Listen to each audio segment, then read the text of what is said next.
Regie here, your friendly neighborhood bodybuilder and comic book collector, and I want to welcome you to another one of my live streams. This is Comics Today. It is a show that I have been doing for several weeks now on Wednesday night to celebrate New Comic Book Day, the best day of the week. And during this show, what we attempt to do is to talk about some news and current events.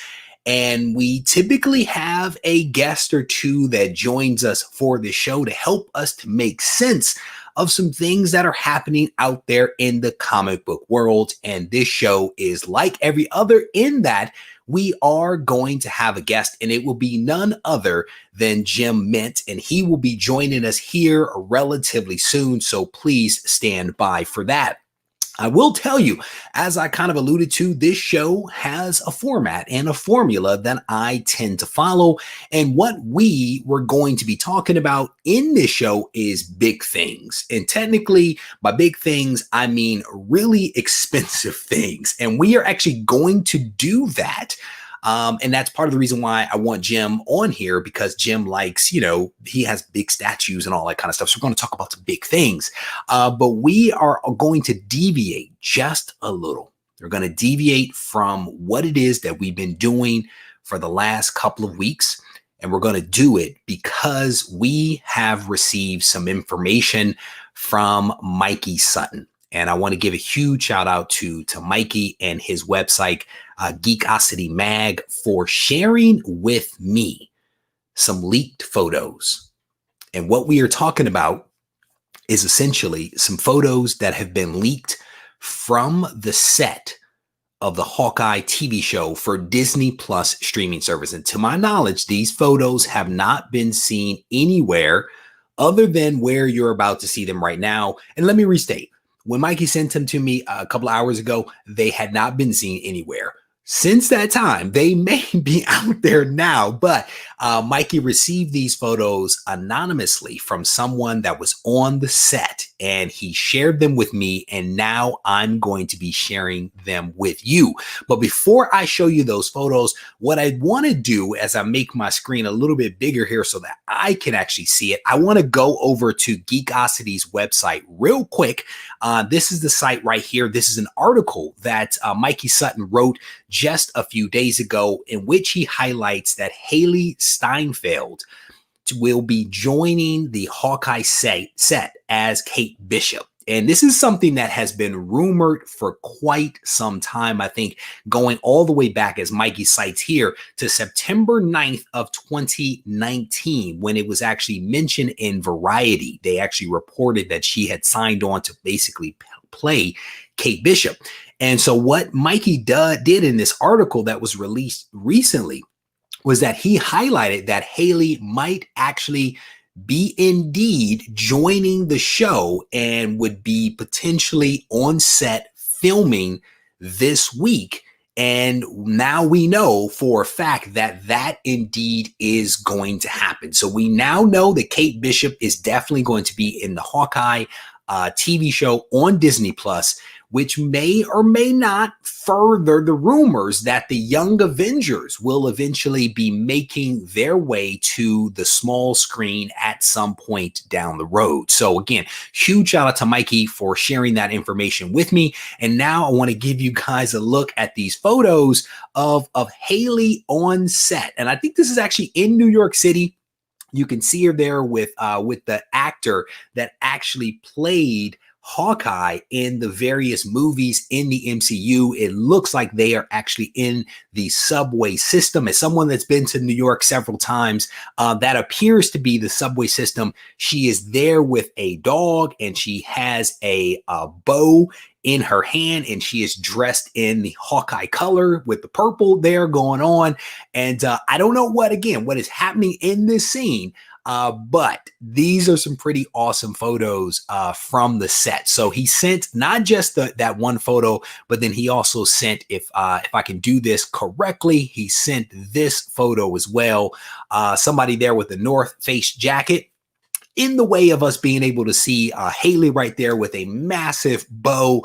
But this is really cool. It's really cool to be able to actually have some actual facts about this stuff that It was rumored. We now know that it is actually true. This also tells us that the Hawkeye show and possibly the other Disney Plus streaming shows are in production, which is a really good sign that we will start to get some additional TV shows in the early part, fingers crossed, in the early part of 2021, if all goes according to plan. So again, the goal was to talk as we normally do about the books that have come out that you guys may have picked up at the local comic shops. And that's normally when I give the shout outs and things like that. But this was something that kind of popped in that I wanted to kind of get out there and share with you guys because I was excited about it. So I thought that was pretty cool right there. So with that out of the way, I do want to get back to our regular schedule and agenda. So if you hit up your local comic shop today, and if you picked up some books, let me know what you picked up. And then also let me know what you have read that we may want to check out as well. So Milt says, I might have to subscribe to Disney Plus. Brother, I did that. I think it was like last year, or maybe it was early this year. The years at this point blur, but I actually signed up. I did the 3-year because they had an awesome deal. Like you sign up for 3 years and it's like chump change. So I ended up pulling the trigger on that.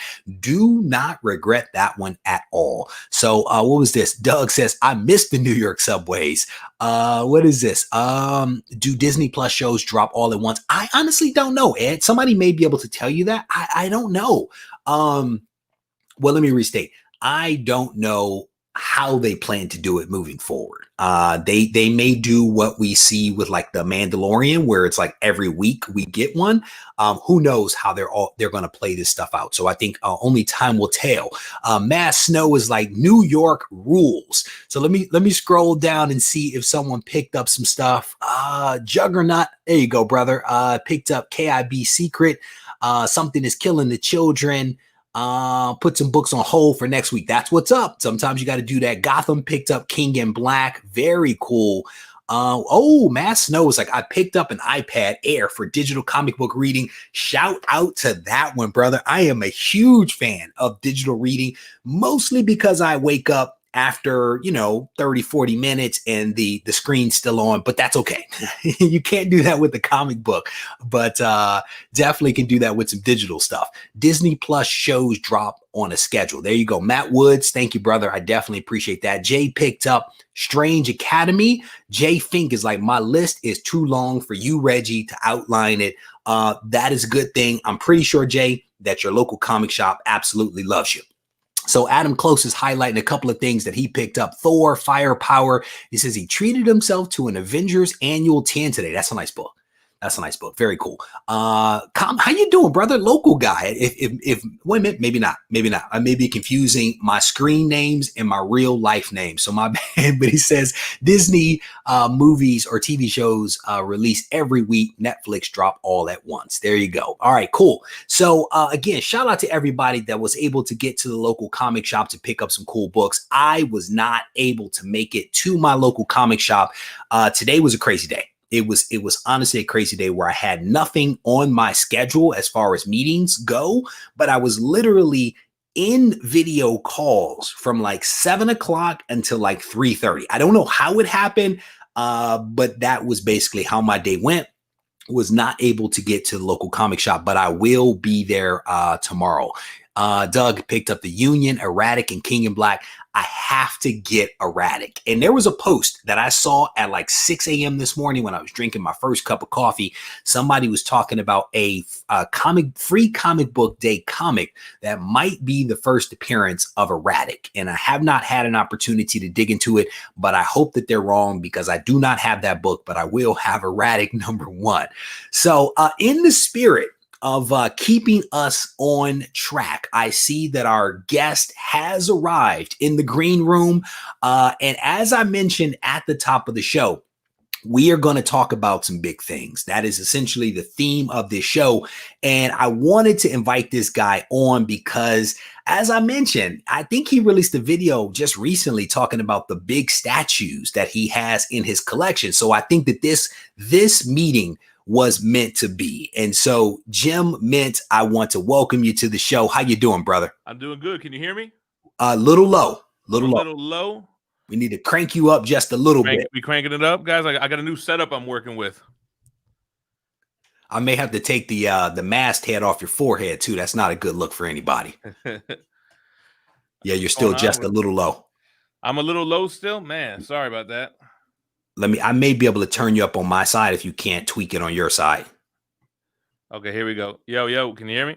I'm cranking you up right now. Let's crank it up to the max. Happy to be here. First time on Regie Collects. It's good to see you, my man. I absolutely appreciate you agreeing to join me here. As I tell people all the time, man, this is our first time actually doing something live. But what's crazy is I used to have breakfast with you all the time. Like every day I'd be eating oatmeal and I'd be watching you talk about statues, and I don't even buy statues. You know? I was gonna say, I didn't realize that you watch the statue videos. Oh, brother, I watched you like seriously, literally every day. I checked out the videos because I just enjoyed them. Like, I'm not a statue guy, but I enjoyed your enjoyment of the statue. And that's what the hobby is about in a lot of ways. Not my thing, but I appreciate how you appreciate it. No, I didn't even know that. I'm speechless. But you know what's cool about the statues is if they're very expensive. If you don't want to buy them, it's good to live vicariously through me during those unboxings. So it kind of says, "Oh, that's cool. Now I've seen it. I don't need to buy it. We're good to go." And you've been constantly upgrading your set, man. I mean, I watched you put together those modules, and I'm like, this dude's doing some cool stuff, man. That's what it's all about. You're never done. Your collection's never complete. It's always a work in progress, even with the equipment. I've been recording my YouTube channel on my phone. Oh, look, Gem Mint plug right there. And I recently just upgraded the microphone. I was using the Blue Yeti for forever. But, the more you do this stuff, the more you start noticing little things like, man, I sound too robotic or tinny or metallic. Like, I want that warm podcast sound. So the only thing is, anytime you change the process, there's a lot of heartache and headaches that come with it. Yes. So for now, like, I sound low, right? Like, it wouldn't have happened if I had the Yeti, but my always wanting to improve and do better is like, all right, we're going to get the new piece. We'll figure it out. We'll get it right. It's just going to be a little trial and error kind of thing.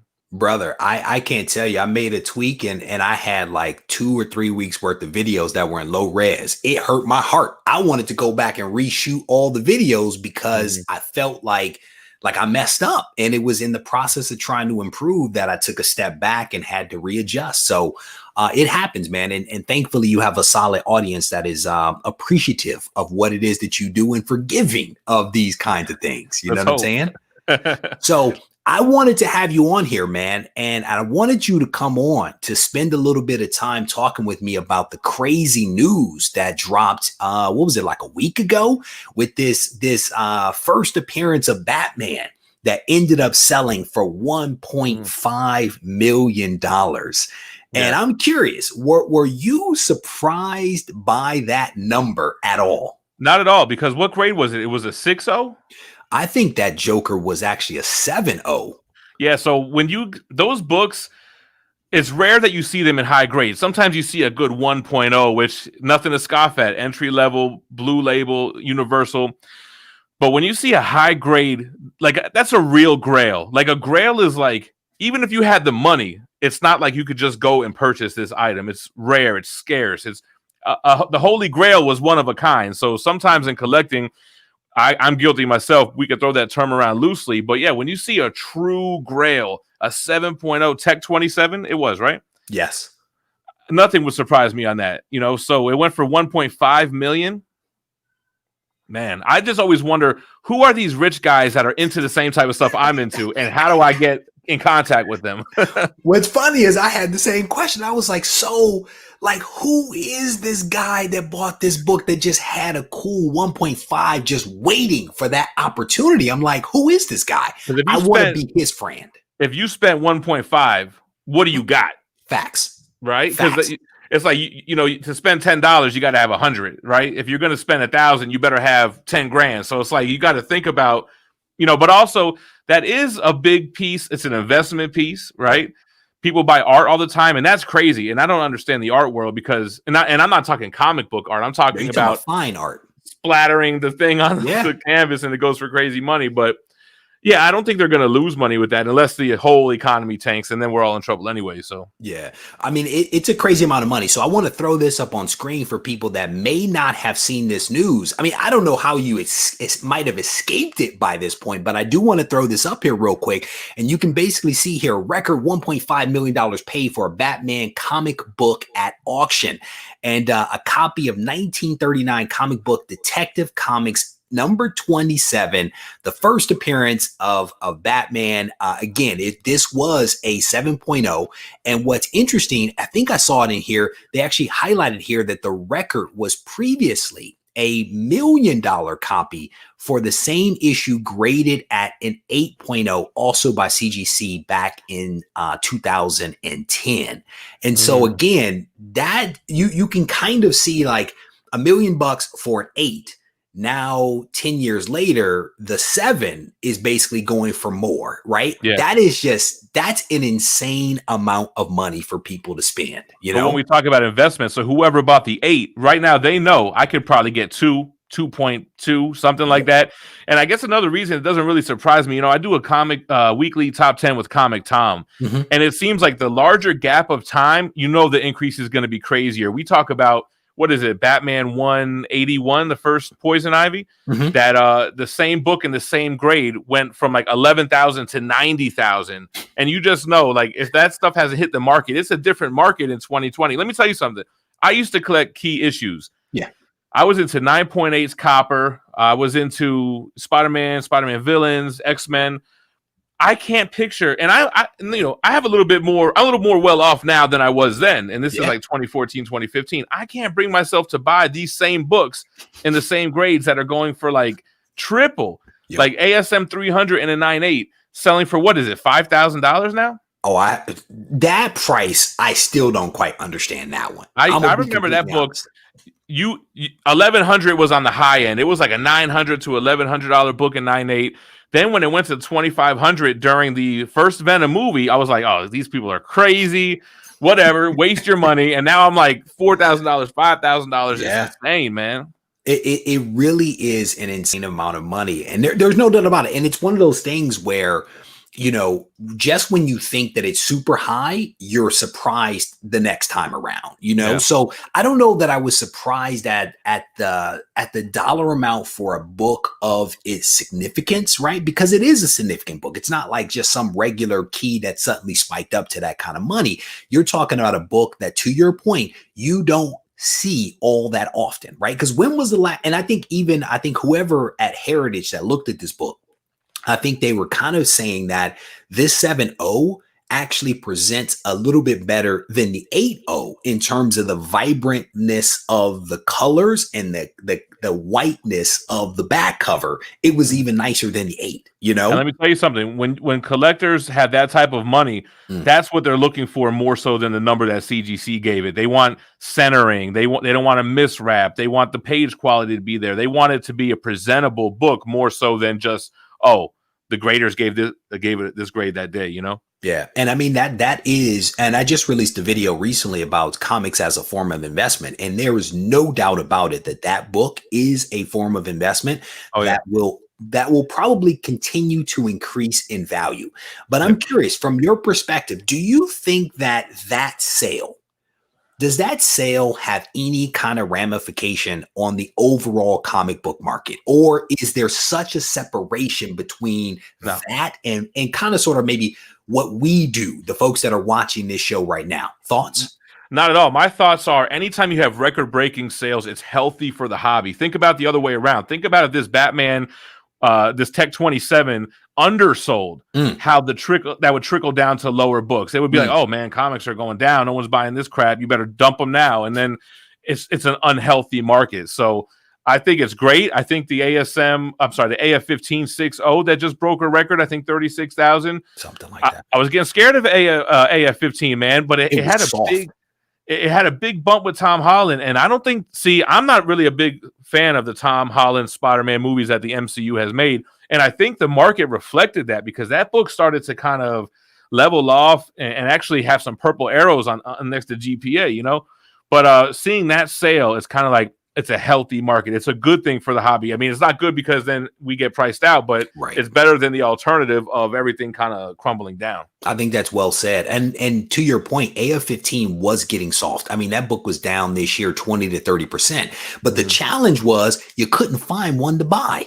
And I ended up buying a 1.0 back there because I couldn't find anybody that would actually sell like a 2.5-ish range. Because my thought was that people bought them at the height, right? And they did not have to sell. So they weren't selling because they would have taken a hit. Because I would have been like, no, this book is down 20, 30%. I'm not paying you above FMV at present. So a lot of people held it. But I think that you're right that the inverse of what we are seeing right now would not be good at all. And so while people don't like the crazy amounts of money that are being spent, you know, it's one of those things that the opposite would be detrimental for a lot of us who really do love this hobby, you know? Yep. So did you see what happened recently on Comic Link? I don't know if you've seen this one. So I want to get your opinion of this one real quick as I throw this one up on screen and you process through it for the first time. This is Batman 1. CGC 3.0 original owner collection. This thing just went 2 days ago, right? No, yesterday for $133. And this is it's a 3.0, right? But it is Batman #1 that went for a crazy amount of money, $133,000. Thoughts on that? Yeah, Batman 1's a great book. What, first appearance of the Joker, first appearance of Catwoman. It almost sucks if you're a really diehard Catwoman fan because sharing it with the Joker and with the first issue is kind of like, you know, you really can't get her first appearance. You know what? I think a 3.0 is a nice, modest grade in that book. In a Golden Age book, a 3.0 is nothing to scoff at. I don't even know if you would call it entry level at that point. It's really like the next level up. A clean one hand. It didn't trade hands. It was original owner. Yep. I think it's awesome. What was the previous sales in the 3.0?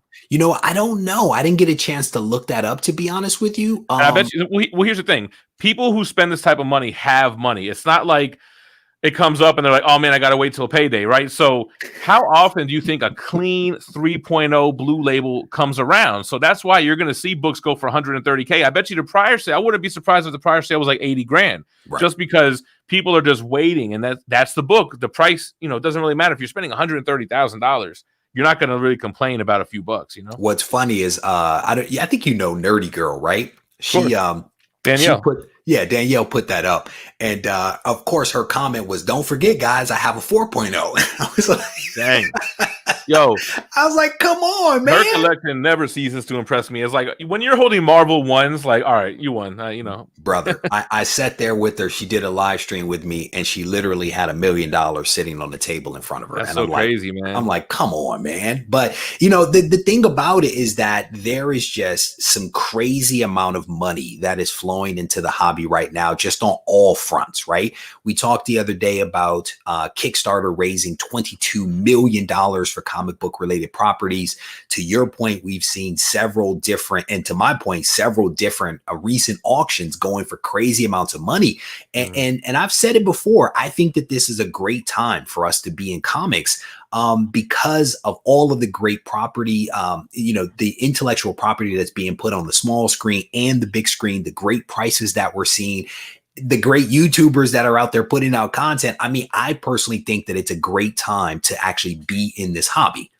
Thoughts? Yeah, 100%. I just hate that 2020 sucked so bad and really put a halt on everything that was going on, because I really wanted to get past this MCU Phase 4, get into some X-Men stuff, some Fantastic Four. And with Disney Plus, man, you can have the Uncanny X-Force TV show. You can have all these kind of smaller, not small, well, to me, not smaller, but maybe to the grand audience, smaller little subset groups and solo characters that aren't big enough for movies, and they have a home there. Yep. But man, we got to hope that we could bounce back and get back on track, because it's a great time to be a collector. I mean, the generation before us, you know, they didn't have all these properties like we have. Guardians of the Galaxy are incredible movies, and you know, we, as a kid, I was happy with the Tim Burton Batman movies, and it was just a joke. It wasn't even something you took serious, especially when Joel Schumacher got a hold of it, you know? Yeah. So I just, you know, we hit this road bump this year, which kind of sucked. But to your point, I think it really made a lot of us content creators, hone our skills and talk about the hobby we love and keep it alive in this medium, right? I think you, like me, do videos every single day, right? Pretty much. It's like, if you're a fan, okay, you might not be able to catch a movie, but you can see Regie talk about slabs for an hour during a live stream or so. And I can tell you for a fact, man, that I think people have been very thankful for the content that we put out over the course of this, because it has been so hard. A lot of people are like, your videos have helped me get through tough times when I couldn't go out and do the things that I wanted to do. So I think that people absolutely do appreciate it. And my channel has grown. I'm sure that your channel has grown during this time. But to your previous point, the phase 4 was, in my opinion, like a washout phase. It was like a reset. And so it was kind of like, all right, let's get through this year so we can get to some more substantive stuff. And now it's just all been delayed, and so I can't wait to see what these guys have been cooking up, because they've had extra time, you know what I'm saying, to get in there and tinker and to sort some of this stuff out. So I can only imagine what the next phases will look like as a result of them having this extra time to think and process. Yeah, and I agree with you. I feel like phase 4 was like, it didn't look impressive, but I still felt like, man, they could.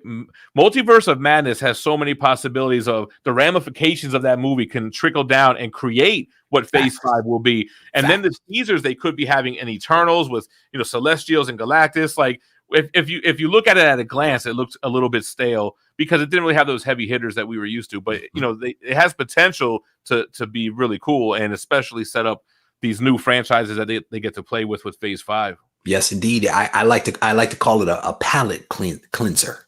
Before the next, in the sushi, you got to have the ginger and clear that palate. Well done. So I'm gonna ask you, as we get to wrap up, I'll have 2 more questions for you. All right, as we get to wrap up, to be respectful of your time. If Jim Mint had a cool 1.5 sitting there, what would you go out and buy? If I had a cool 1.5, I think I would go for all the Marvel blue chip keys. You're talking about TOS 39, X-Men 1, AF-15, ASM 1, Hulk 1, Jim 83, and I would get all of them in that respectable grade, whatever I could afford. If it's 3.0s, 5.0s, I would try to get the good presenters. I think I would put it into that. I'm the type that likes to have a collection. I don't think I would really want a Marvel Comics 1 and a 9.0, and that's it. You know what I mean? Yeah. Although, man, I am a Batman fan. A Tech 27, that would be crazy, man. I'm just saying. What's funny is I didn't know what you were going to say to that. To be honest, but I was like, maybe he's going to shoot it all on one, but you decided to spread it out, and I kind of get on board with that, right? Because I'm a collector, right? And I like good books, but I like a lot of books. You know what I'm saying? And as I'm staring at you, I see all of your omnibus back there, all of your statues. So the fact that you're like, I just spread it out, no one's surprised by that one. Yeah. I'm not even surprised. I'm like, that's exactly what I would do. Solid answer, brother. So I think you also, and shout out to someone that dropped that super chat in there. I definitely appreciate that. I want to acknowledge that before it disappears. And there it is. My man Vika. How you doing, brother? I love this guy right here, man. Shout out to you, brother. I definitely appreciate the super chat. So you broke, I think, some news earlier today with your variant, right? Do you want to take a couple of moments to talk about that? I'm so glad that you offered. Yeah, man. Today we launched our Indiegogo campaign. It's like a Kickstarter. For my first ever exclusive variants, the first one I ever did. I know I'm kind of late to the party with the exclusive variants, but this is the first one, and I really wanted to do something special. I didn't really want to just use existing artwork or just kind of come up with some random idea. I wanted it to be like Wizard magazine. You remember like the first 10 issues of Wizard? Everyone had a Wizard hat somewhere, right? Yeah. So I'm like, I want my Gem Mint variants to be Gem Mint variants. Like, I want you to know, without even knowing, like, that's a Gem Mint variant. So we got Vampirella holding the gem. Ken Hasner, he drew Vampirella. I was kind of like, give her the Lord of the Rings dragon lair. What is it, Klaus? Is that how you say it? Anyway, with all like Lord of the Rings guy. With all the treasure, like sitting on the treasure, she's actually holding the gem. So we have the campaign and went live today. It's already funded. And to make the project even possible, you needed to fund $500. So I think we tripled that. and they have all these different versions, man. They have like the regular cover, you have the cover without the trade dress, the virgin variant, you have the black and white. They have a metal. I think it's kind of like those silver reprints that Marvel has been doing. Really? I'm not even 100% sure, to be honest. I didn't even know they were going to have that. But then you could get those all in CGC 9.8. You could have the artist sign them. He'll do remarks. He has sketch variant blanks that he could do sketches for. So we have all types of options if you want to jump in at $20 or if you want to get some slabs. I have, if you search Indiegogo Gem Mint, it'll be the first thing that pops up. And if you send me a link, I'll put it in the description that folks have it. But you tagged me on it, and I was in the middle of a workout, and then I was scrolling through because I didn't get a chance to repost it. I was scrolling through, and then I saw Very Gary. That was like, I had to support my man Gem Mint. Yeah. And so I clicked on the link in your bio on Instagram, and it was like, it was fully funded. I was like, what just happened? And it was like fully funded in like a couple of hours. That doesn't mean it's over with. Okay, see that? Yeah. So it is still open, right? Yeah, it's still open. It's going to be open for 30 days. And it's basically as much as you can fund, that's how much we'll make, right? Okay. So the thing about the Kickstarter aspect of it, which I liked, is that I don't sell comic books. I don't know how many I would sell or what I would sell. So I didn't want to just buy 3,000 and get stuck with 2,000 of them. So this is a good way to get an idea of what the demand is. And then we can also do all these other options with CGC and all that. So it just worked that way better. And Dynamite is like supporting me like 100%. It's on their Indiegogo page. They're running it. They're producing it. They're distributing it. I just kind of came up with the idea, commissioned the art, which they provided me the artist, and just promoting it. So it's like, it's really a partnership, and it's super dope to see them support me like that. That's cool, man. I'm telling you, doing your own variant by yourself is a lot of work. I know. I seen you do it. I seen Gary do it, and Gary got the distribution, or Tom's got the distribution. I'm not really sure. I don't know that you sell on your store, like your personal stuff, right? Yeah. But you buy collections and sell books as well, so you even have a distribution. But I could imagine the work. My wife would have been in her office. That's where her life would have been for 3 weeks or whatever. It's a lot of work, brother. And I don't have a crew like Tom. So it's just me. It's just me with a couple of fold out tables, and I'm just banging it out, you know? So what why you got a Gem Mint statue review playing in the background? Hey, brother, I'm gonna tell you, I watched them religiously, man. And when you broke out the little turnstile and the little duster to dust it off, I was like, oh, that was back in the day. That's an old school video. That's what I'm saying. I mean, I used to watch you before I started my own channel, and I'm about to hit 3 years. That's how long that I've been watching your content, you know? Wow. But brother, I want to thank you for joining me here on Comics Today. I absolutely enjoyed chopping it up with you. And as I mentioned, if you send me that link to the Kickstarter, however you want to do that, send it to me. I'll put it in the description, and we'll try to send some folks your way. For sure. I appreciate it. And congrats on the channel, everything you're doing. I see you out there making moves, going to CGC, exclusive variants. I think you hit over the 10,000 subs, right? Yeah, man. We're at about 10,400 right now. There you go. If you can hit 10, you can hit 20, and so on. I still have a long way to go, but we are making progress every day. So thank you for that. Yeah, for sure. Be well, man. All right, guys. All right. So again, huge shout out to Gem Mint for joining us and having a conversation about this Batman sale and all of the other books that are actually happening right now. It was real cool. What was crazy is that I was in the room a little while ago, kind of getting myself ready. And I walked in the other room to get my cell phone to send him a message. And he sent me one like, hey, I just want to make sure that we're good for tonight. Just let me know. And I was like, that is a professional right there. That is definitely a professional. So I absolutely enjoyed this guy.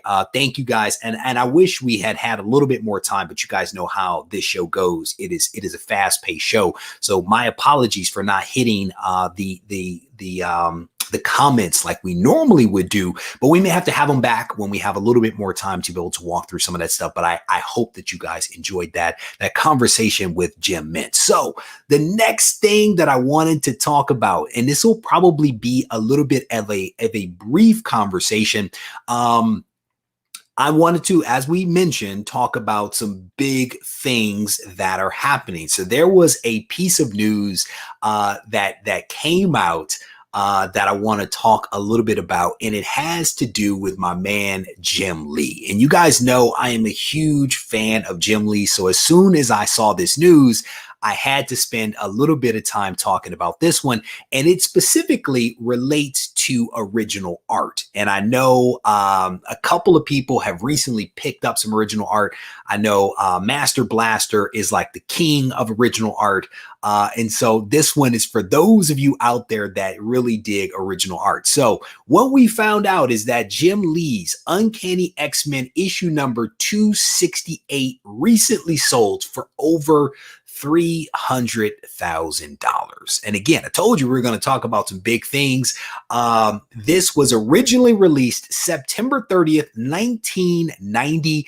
And this article kind of highlights that this is a big deal, right? Because it was when Jim Lee and Scott Williams actually came together to actually make some magic. And of course, these guys went on to do a lot of really crazy stuff over the decades. I think they even continue to work together to this day.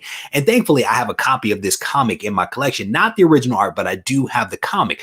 But the really interesting thing about this article and this news is that this piece was originally sold for $650 back in the day. And this is actually a quote, a tweet from Jim Lee says, "This cover could have been yours for $650 back in 1990. That's a 46,000% return on investment." And this was actually sold by Scott Williams back in the day for $650. And now this thing is going for $300,000, which is crazy. And what's cool about this is that if you were to read this article on Newsarama, it actually highlights how it isn't just a page from the comic. It actually has a few different layers on top of it, where this is basically a layered piece of artwork, where I think like the background is on one layer, the art is on another, et cetera, et cetera. And I had never seen this until Master Blaster attended GarageCon and actually showed me a piece of art similar to this one. So I was very thankful for that experience with him, because it informed me when I was actually reading this article. So Master Blaster's throwing up money, dollar signs in the chat. Milt's like, OMG. That is a crazy amount of money, right? I mean, I just wish pocket change. It was. So here's the thing. The guy that bought the $1.5 million Batman probably bought this one as well, because he clearly had a ton of money going on. So what is Kirby covers? So here's the thing. If you Snake Oiler, if you watch one of my videos on WonderCon, I went to WonderCon.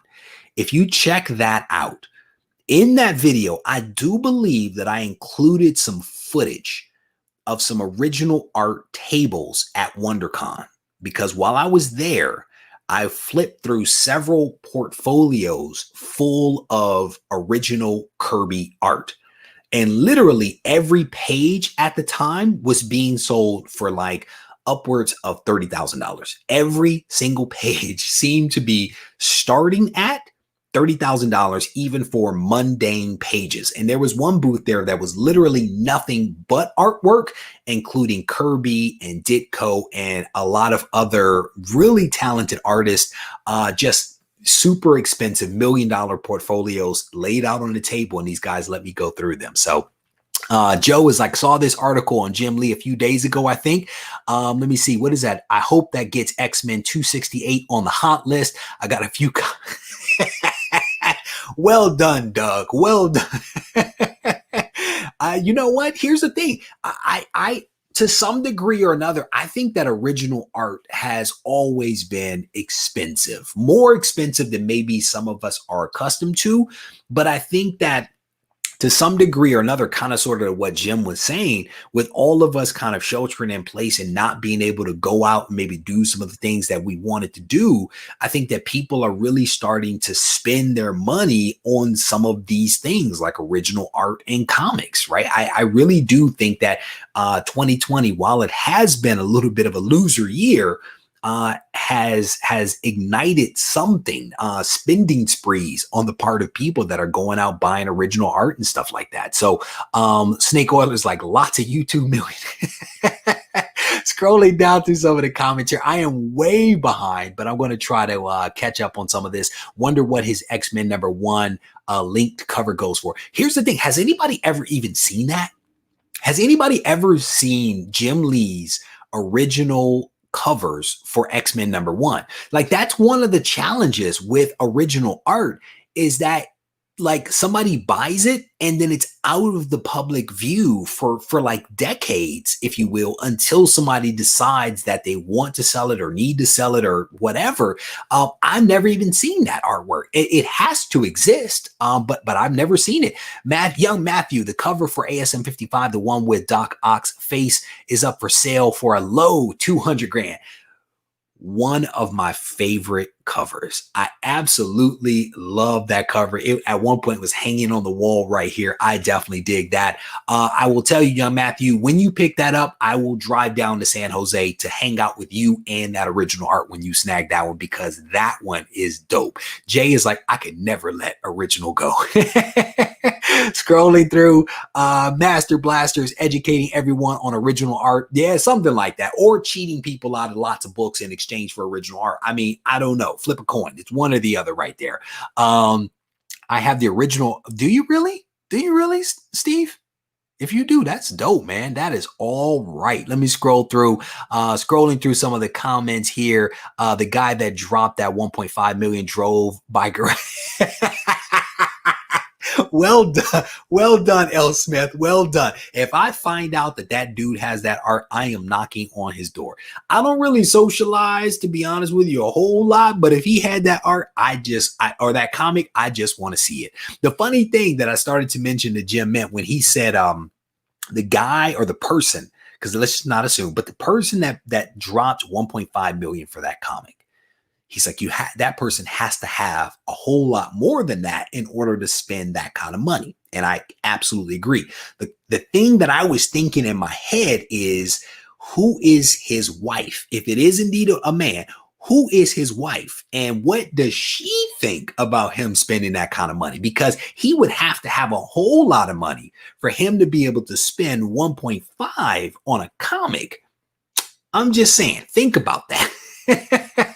Or what did he buy her in order to get that comic? Because there was some quid pro quo going on there somewhere. Almighty Liger King, and to his comment earlier about the connecting covers for X-Men #1, the best-selling comic book of all time, he says, I haven't seen it either. That's why I'm guessing that may pass that 268 if it ever does. Oh, probably because even though that book, that 268, is a really cool cover, the best-selling comic book of history has to go for more than that. You would assume. The real question is this: does someone actually own all of the covers, or are the covers owned by individual people? Like, that's part of the question, because let's be honest. If you go back to 1990, right, and you had an opportunity to buy a cover of a book for $650, my assumption is that a lot of people would be like, that's too much money. Now, to say 650 times, what was it, 5 covers, 4 covers, whatever it was, I don't even know if somebody would do that. You know what I'm saying? And so that's one of the things is all of those pieces together in one collection, or they spread out? And the other part of it, of course, is, will they ever see the light of day? That is like one of the big questions. So I'm scrolling down through the comments here. Wife got $1.5 million in shoes, or she got a shoe store for 1.5. She may have gotten a shoe store or shoe designed after her. I mean, you got to do something. Jim Lee should still have it. You never know, man. You never know. I mean, I think that back then, you know, Jim and Chris Claremont and some of those guys were making some decent money because of the way that Marvel started to do things because of Jim Shooter. So these guys were making some good money. But at the same time, they might have all been living in New York. He may have been trying to start up Image and contribute to that. So you never know. You never know what could have happened to some of that art. 1.5. Nay says I. Nay says I. Let me scroll. What does that say? What is this? Reggie has it right. Every time I buy a big value comic, I need to make sure that the wife gets something equal in value. I'm telling you, man. I'm telling you, there is a cost to be had, okay? There is a reason why 3 of my bathrooms in my house have been redone. That's all I'm trying to say to you, okay? 3 bathrooms, 2 from the stud up have been redone because of what happens in this comic book room. But again, Sully 2 Kings is like, the wife has got the 9.0 of the AF-15 in exchange for him getting the detective. That really awesome book right there. Let me see, scrolling through, that's it, Jim Lee, Big Bucks, there we go. Scrolling through, whoa, does he? Shut the front door, are you serious? You know what, I'm gonna be honest with you, it would not surprise me. It would not surprise me if Todd McFarlane still had all of his original art. That would not surprise me. That dude is just a long-term, big-time thinker through and through. So that does not surprise me. So that would be dope. That would be dope. To see that dude's collection would be impressive. What does that say? Never, I would have bought it way back when. I have kids. Kids do have a strong impact on one's disposable income, right? And one's ability to actually amass money, because they just spend it like nobody's business. So scrolling down through the comments here, seeing what else you guys are talking about. No married man has ever really... Well done. Let me see. McFarlane gave away the original art to Hulk 340. I think I did see that. He gave away that artwork. And I think that, didn't that page, Steve, actually sell for like 50K not that long ago? I want to say that it sold for like 50K not that long ago, but I could be wrong about that one. So I am going to get ready to wrap this thing up. I want to thank you guys, man, for hanging out with me. As I went through this and had that great discussion with Jim Mint, and also was able to share those leaked photos with you guys. I got a kick out of getting those from Mikey Sutton and being able to share those with you guys. So I definitely want to thank you guys for kind of hanging out with me here. I may pop over to Discord for just a little bit to hang out over there. So if you guys want to join me, if you are joining this live stream a little bit late, I will be on Discord. I am going to post up the leaked photos there so that you guys can check those out. But then you also have the ability to go back and watch this video from the top, and you'll be able to see in real time, if you will, me talking about the leaked photos from the set of the Hawkeye show on Disney Plus. As a reminder, this is this week's Go Collect giveaway book. It is Simpsons comic #1, a 9.8 with white pages. This is this week's giveaway. So all you have to do is to stay tuned to the videos that are being released from the channel over the course of this week. And in one of those videos is a phrase. You capture that phrase, you head over to the community tab, and then you tune in to the Ready, Set, Go preview show to find out if you are indeed the winner. And just as a reminder, last week's book, well, Sunday's book, has already been mailed out. That book has already been claimed. And so stay tuned to the videos that come out for your opportunity to win that book. And I will tell you, if you on Patreon, you know, there is a massive stack of Go Collect giveaway books in the other room. There's some really, really awesome books that are going to be coming you all's way. So definitely stay tuned for all of that. All right. As always, if you guys need to reach out to me, you can do that on Instagram at Regie Collects, or you can send me an email to reggie@regiecollects.com. And as mentioned, I will probably be on Discord in a couple of moments. Take care.